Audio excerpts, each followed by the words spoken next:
The rain lashed Route 66 like a scourge, transforming the New Mexico highway into a glistening black void. Jack Harlan, 42, gripped the wheel of his '98 Ford pickup, its wipers screaming against the deluge. It was 1:17 a.m., October 14, 2025, and the world felt like it was collapsing under the weight of his failures. His divorce was final. Sarah took the house, the kids, and every shred of stability. His job at the Albuquerque auto shop? Gone, after one too many mornings stumbling in, breath sour with whiskey. The bottle in the glove box rattled with every bump, a siren's call he fought to ignore. He was running, not to anywhere, just away. This stretch of road slicing through the Badlands was as forsaken as his soul. No towns for miles, no headlights in the rear view, just the endless drum of rain and the ghosts of his regrets. Then, his high beams snagged on something, a figure on the shoulder, thumb outstretched. A woman, drenched, stood alone in the storm. Jack's pulse spiked. Hitchhiking here? At this hour? It was madness. He eased onto the gravel shoulder, tires crunching. She was young, mid-20s, with pale skin that seemed to glow faintly in the headlights. Her dark hair clung to her face, framing eyes that held a quiet, piercing sorrow. Her dress, floral, vintage, like something from a 1950s prom, hung heavy with rainwater, clinging to her slender frame. She stood motionless, waiting. Jack rolled down the window, rain pelting his arm. "You okay? Need a lift?"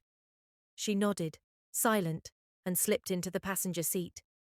A wave of cold swept the cab, sharp and unnatural, like stepping into a freezer. Her scent, lavender laced with damp earth, filled the air, stirring a vague, uneasy memory. Jack cranked the heater to full blast, but the chill clung to him.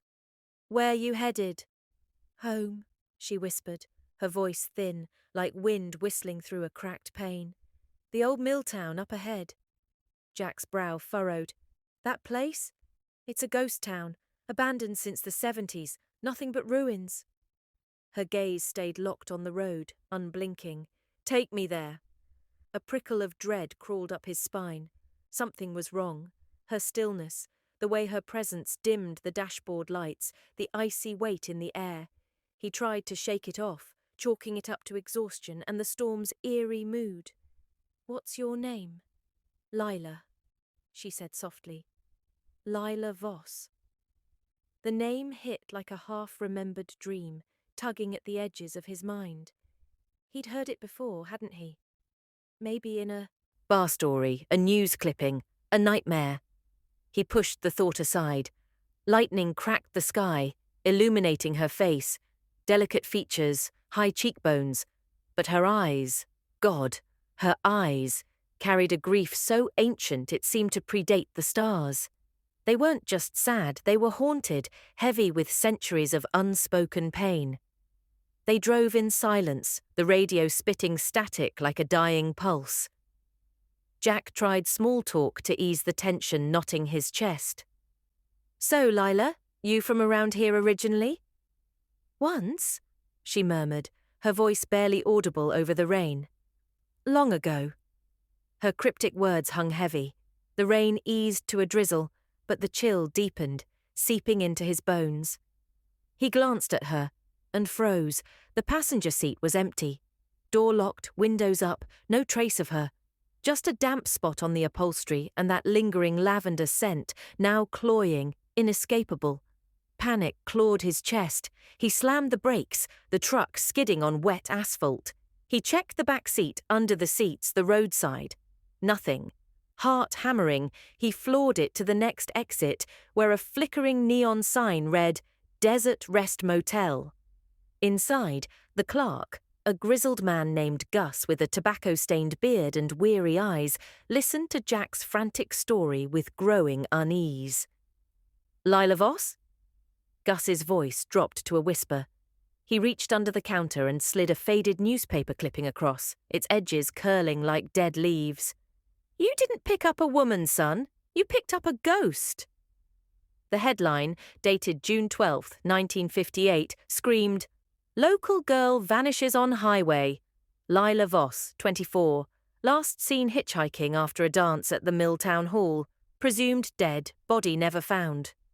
Jack's stomach churned as Gus pulled out a scrapbook, thick with clippings spanning decades. 1962, a trucker reported a vanishing hitchhiker, then disappeared days later, his rig found empty.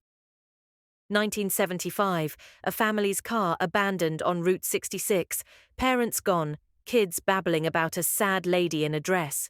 1989, a salesman swore he gave her a ride, then vanished, his briefcase left on the roadside. Dozens of cases, all tied to this stretch of highway, all at midnight, all linked to the Milltown. Cops call it coincidence, Gus said, eyes narrowing. I call it a curse. Folks who see her don't last long. Jack's mouth went dry. Why? What's she after? Gus shrugged, his voice low. Vengeance, maybe, or peace. Nobody solved it, but you're lucky you're still here. Sleep was impossible. At dawn, Jack hit the county library in the nearest town, diving into microfiche archives like a man possessed. Lila's story unfolded in grainy black and white. Engaged to Elias Crow, a mill worker with a volatile temper. June 1958, he strangled her in a jealous rage on Route 66 after she danced with another man. Her body was dumped in the desert, never found. Elias was convicted on circumstantial evidence. Witnesses saw him arguing with her that night, but he died in prison, unrepentant. Case closed. Except it wasn't. The clippings Gus showed revealed a chilling pattern. Vanishings tied to Lila's sightings often involved Crow's descendants, distant cousins, nephews, in-laws.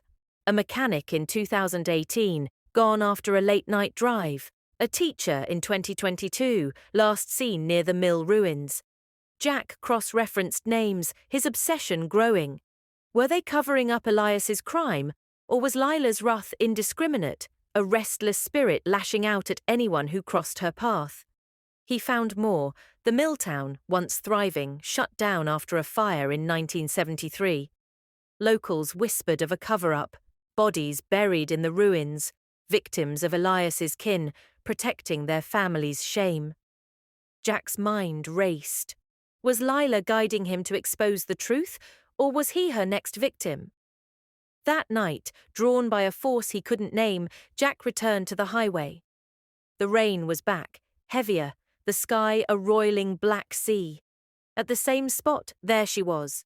Lila, thumb out, dress dripping, eyes gleaming with purpose. He stopped, heart pounding. Lila, I know your story. Elias killed you. I'm trying to understand why. She slid in, her presence icing the air. You know nothing of my pain, she hissed, her voice now layered, echoing with a spectral edge. Drive.